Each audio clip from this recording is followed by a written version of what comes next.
So, as part of the winery, you work with 200 growers around Malta and Gozo. Can you give us an overview of the climate here and how that impacts the wines? So the climate is quite similar. The islands are so small that the climate is quite similar. On the western part, it's slightly cooler. First of all, because you have the predominant northwest winds, and it's a bit higher altitude. It's not a big altitude, it's 100 meters difference. The highest part in Malta is around 200 meters. But that difference makes a small issue with the grapes. So you have that difference. The soils are all calcareous, but the textures vary quite a bit.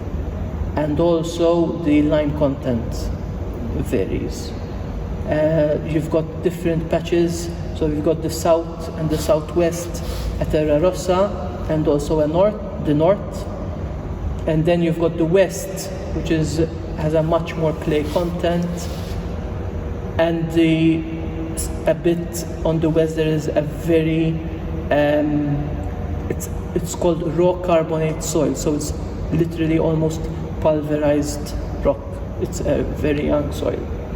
Gozo is very similar to the northwest of Malta, so it's high clay content, so you have to be very careful because waterlogging is quite an issue, so you have to be very careful when planting, and people have learned that the harsh way.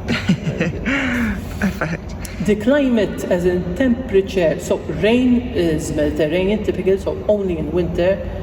From September, you get September storms, and it will rain during the winter until March. From March until September, we hardly get any rain, practically nothing. So it's very good for diseases, for the growing season. It's an issue for water availability for the vines, so we irrigate for quality, not for quantity. If you irrigate, you will get better quality grapes than if you don't irrigate. So it's because it doesn't rain.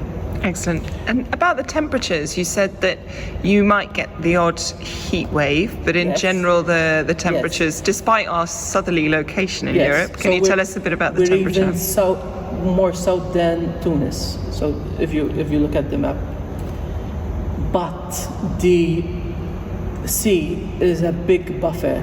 So maximum temperatures in summer and July, the average temperature is 31 and 32 degrees.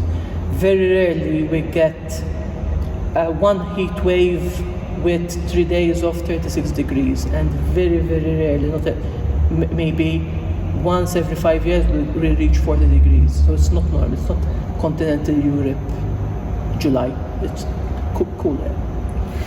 And that has an effect. It's quite humid because it's by the sea, but we feel the heat. The grapes don't feel the humidity. Actually, it helps them because they are not losing as much water. So that the high humidity helps the vines. So that translates into the wines that you don't get these overripe flavors. You get quite fresh acid still. We manage to retain the acid, and I think it's a positive aspect. And obviously, the fact that we are a very small island, the sea breezes are always a bit salty. We can see it on our cars. They get damaged. They rust easily. Everything rusts, and you get the saline quality in the wines. Excellent. Perfect. Thank you.